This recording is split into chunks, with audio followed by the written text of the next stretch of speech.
తాకట్టులో ఉన్న బంగారాన్ని విడిపించి ఆ రోజు ఆన్లైన్ రేటుకే మేము కొంటాం. Sharma gold company. అందరికీ నమస్కారం. మహావిష్ణు స్వయంభు ఆ తిరుమల కొండలపై వెంకటేశ్వర స్వామి రూపంలో వెలిసి పాపాలను కడిగేవాడు వెంకటేశ్వర స్వామి, అట్లాగే మనం ఏ కోరిక కోరినా నెరవేర్చేవాడు వెంకటేశ్వర స్వామి అని ప్రతి హిందువు నమ్ముతారు. తిరుమల తిరుపతి దేవస్థానం ప్రపంచంలోనే అత్యధిక సంఖ్యలో భక్తులు రావడం జరుగుతుంది. ప్రతిరోజు 30,000 నుండి 40,000 మంది భక్తులు దర్శించుకుంటారు. అట్లాగే అత్యధిక ధనిక దేవాలయం ఏదైనా ఉంది అంటే అది తిరుమల తిరుపతి దేవస్థానం. అలాంటి తిరుమల తిరుపతి దేవస్థానాన్ని దర్శించుకోవడానికి, వెంకటేశ్వర స్వామిని చూడ్డానికి అని చెప్పి నెలల తరబడి వెయిట్ చేసి మరీ దర్శనం కోసం వస్తారు భక్తులు. తర్వాత లైన్లో గంటల కొద్ది క్యూ లైన్లో వెయిట్ చేసి ఆ తిరుపతి లడ్డూ కోసం, ప్రసాదం కోసం అని చెప్పి వెయిట్ చేసి ఇంటికి తీసుకెళ్లి దాన్ని పూజ చేసి, ఎంతో నిష్టగా పూజ చేసి అందరికీ పంచిపెడతారు. అలాంటి తిరుపతి లడ్డూలో మొన్న ఏదైతే రిజల్ట్ ల్యాబ్ టెస్ట్ ఏదైతే వచ్చిందో, మన హిందువులు గోవుని ప్రతిరోజు పూజిస్తాం. దేవుడితో సమానమైన ఆ గో మాంసం ఏదైతే ఉందో, లేదంటే చాప నూనె ఏదైతే ఉందో, అది లడ్డూలో కనిపించడం అనేది ఇంతకన్నా పాపం వైఎస్ జగన్మోహన్ రెడ్డికే దక్కుతుంది.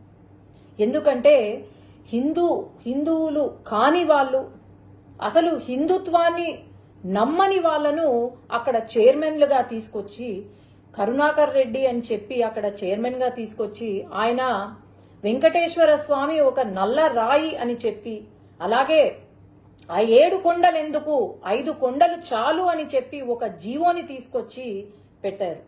అట్లాగే వైవి సుబ్బారెడ్డి గారు అని చెప్పి ఆయనను తీసుకొచ్చి, అసలు హిందుత్వం అనే నమ్మని వాళ్ళను తీసుకొచ్చి ఈరోజు మరి అసలు వీళ్లకు ఆ ఆలోచన ఎలా కలిగింది అనేది నాకైతే అర్థం కావట్లేదు.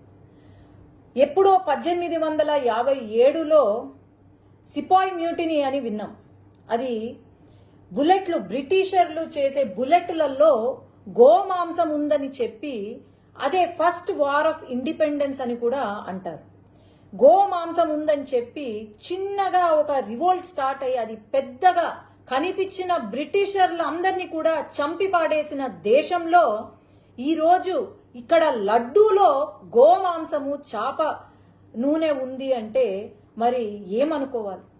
మనము ఈ 5 సంవత్సరాలు, గత 5 సంవత్సరాల కాలంలో మనం గమనిస్తే అసలు గుడులకు వాల్యూ ఇవ్వని ఆ ప్రభుత్వం, వైఎస్ఆర్సీపీ ప్రభుత్వం ఏదైతే ఉందో, నేను చెప్తూనే వచ్చాను. శ్రీశైలంలో కూడా శ్రీశైలం లడ్డూలో చికెన్ ఎముక కనిపించింది అంటే ఆ రోజు ఎటువంటి యాక్షన్ తీసుకోలేదు. అసలు దేవాలయాలు ఎందుకున్నాయి, లేదంటే మన దేవుళ్ళు ఎందుకున్నారు ఇంకా అని అనిపిస్తుంది. తప్పకుండా ఖచ్చితంగా అయితే ఈ ఎవరైతే దీనికి బాధ్యులో వాళ్ళను ఉరి తీసినా ఎక్కడ తక్కువ కాదు, కానీ వీళ్లకు కఠినమైన శిక్ష విధించాలి, ఖచ్చితంగా విధిస్తారు అని నేను అనుకుంటున్నాను. సీఎం గారు వెంటనే, మన గవర్నమెంట్ ఫామ్ అయిన వెంటనే తిరుపతి లడ్డు నాణ్యత కోసం, అది చాలా చిన్న విషయం కావచ్చు కానీ తిరుపతి లడ్డు నాణ్యత ఎలా ఉంది అని చెప్పి ల్యాబ్ రిపోర్ట్కి పంపించారు అంటే ఇంతకన్నా మంచి ముఖ్యమంత్రి, మంచి పాలన ఎక్కడైనా ఉంటుందా అని నేను భావిస్తున్నాను. ఇక్కడ మటుకు ఈ హిందూ మనోభావాలు దెబ్బతీసేలాగా ఇలాంటి సిచ్యువేషన్ మనకు ప్రపంచం మొత్తము ఈ దుర్ఘటనను గమనిస్తూనే ఉంది. ఖచ్చితంగా వీళ్లకు కఠిన శిక్ష వేయవలసిందిగా నేనైతే కోరుతున్నాను. ధన్యవాదాలు. సుమన్ టీవీలో మీ పర్సనల్ అండ్ బిజినెస్ ప్రమోషన్స్ కోసం కింది నెంబర్కి కాంటాక్ట్ చేయండి.